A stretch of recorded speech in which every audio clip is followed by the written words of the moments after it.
आज हम बात करने वाले हैं मोगरा प्लांट के बारे में। अगर आपके घर में मोगरा का पौधा है लेकिन उसमें फूल कम आते हैं या बिल्कुल भी फूल नहीं आते हैं तो बस आज का वीडियो आपके लिए खास होने वाला है, क्योंकि मैं आज बात करने वाली हूं कि फरवरी और मार्च के महीने में मोगरा के प्लांट को कैसे तैयार करें ताकि गर्मियों में ढेर सारे खुशबूदार फूल आए। अगर आप इन आसान स्टेप्स को फॉलो करेंगे तो आपका मोगरा का पौधा बिल्कुल नर्सरी जैसा फूलों से भर जाएगा। तो चलिए शुरू करते हैं। सबसे पहला और ज़रूरी काम होता है पौधे की कटाई छटाई करना, मतलब प्रूनिंग करना। प्रूनिंग दो तरह के होते हैं, एक सॉफ्ट प्रूनिंग और एक हार्ड प्रूनिंग। अगर आपका पौधा बहुत बड़ा है तो आप उसकी हार्ड प्रूनिंग करिए, वरना पौधा अगर छोटा है तो उसकी आप सॉफ्ट प्रूनिंग करिए। और प्रूनिंग करने समय आप अपने कैंची को जरूर सैनिटाइज करिए। सैनिटाइज करना बहुत ही ज़रूरी है, नहीं तो पौधे को फंगस लग सकता है। तो हमने एक बहुत ही शार्प कैंची लिया है। और एक और बात, कैंची आपका बिल्कुल शार्प होना चाहिए, नहीं तो तेज़ धार अगर उसका नहीं होगा तो उसके सेल्स जो होते हैं वहाँ पर डेड हो जाते हैं और पौधा हमारा सूखने लगता है। इसलिए हमें तेज़ धार वाली कैंची का ही इस्तेमाल करना चाहिए। तो हमने अपने कैंची को सैनिटाइज कर लिया और ये 3 जो पौधे हमारे गमले में लगे हुए हैं इसकी मैं आज प्रूनिंग करूँगी। हालांकि पहले से मैंने इसकी कटिंग की हुई है, लेकिन फिर मैं आज इसकी और सारी जो टहनियाँ हैं उसे मैं काटूँगी और उसको काट के हटा दूँगी। जो भी टहनियाँ पतली होती हैं फिर सूखी होती हैं उसे हम काट कर हटाते हैं। और एक और बात, टहनियों को जब भी हम काटेंगे तो नोड पार्ट के जस्ट ऊपर से काटेंगे ताकि टहनियाँ वहाँ पे सूखे नहीं। तो इस तरह से हम उसका ध्यान रखेंगे अपने पौधे की कटाई छटाई में। तो इस तरह से इन तीनों गमलों के जो पौधे हैं उसकी हमने कटाई छटाई कर ली। अब इसके रूट्स को देखना, अगर इसके रूट्स बाउंड हो गए होंगे गमले में तो फिर इसके रूट्स को निकाल कर उसे भी कटाई छटाई करनी होगी, फिर से उसे नए गमले में ट्रांसप्लांट करना होगा।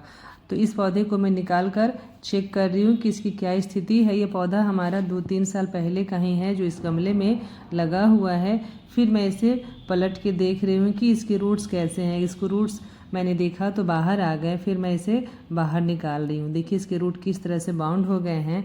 और जब रूट बाउंड हो जाते हैं तो इसमें लाख हम खाद दें, कोई भी फर्टिलाइज़र दें, लेकिन उसमें ग्रोथ उतनी अच्छी नहीं होती है क्योंकि रूट बिल्कुल उसके जड़ें जो हैं काफ़ी फैल चुकी हैं और पौधे का ग्रोथ नहीं हो पाता है। इसलिए हम इसको जड़ों को काटेंगे और ये बेस्ट सीजन है फरवरी मार्च, इसमें हम पौधे के जो जड़ हैं उसको भी काट सकते हैं और उसको नए गमले में ट्रांसप्लांट कर सकते हैं।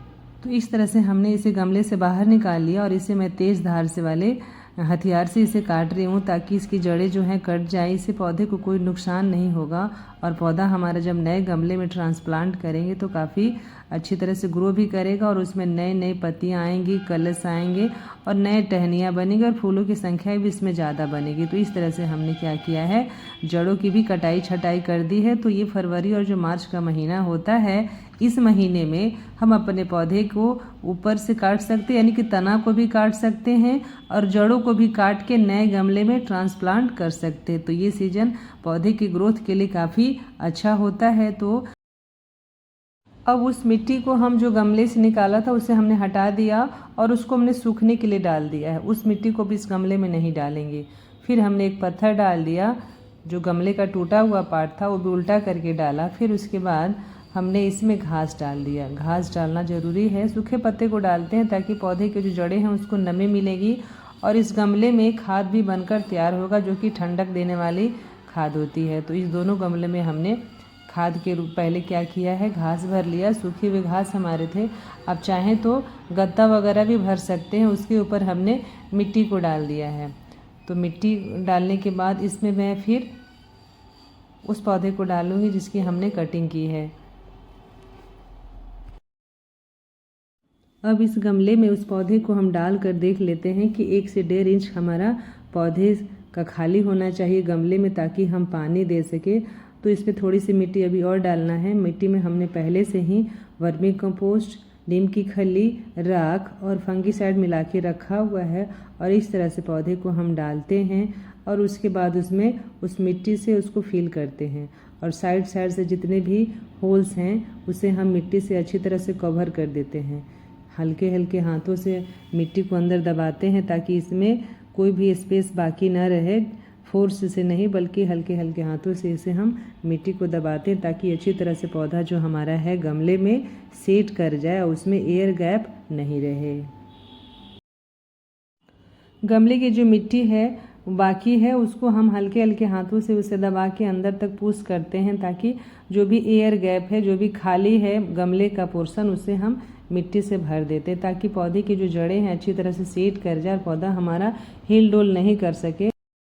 इस गमले की जो मिट्टी थी जिसकी हमने जड़ें निकाली थी उसको क्या करते हैं, सुखा लेते हैं और सुखाने के बाद उसको साफ़ कर लेते हैं और उसमें खाद मिला के दूसरे गमले में इस्तेमाल करते हैं। ये जो मेरा दूसरा मोगरा का प्लांट है जो कि प्लास्टिक के पॉट में लगा हुआ है, काफ़ी अच्छी फ्लावरिंग करता है, तो इसको भी हमने रिपोर्ट किया है, फिर से उसकी जड़ों को काटा है और उसके बाद उसे गमले में भर लिया है।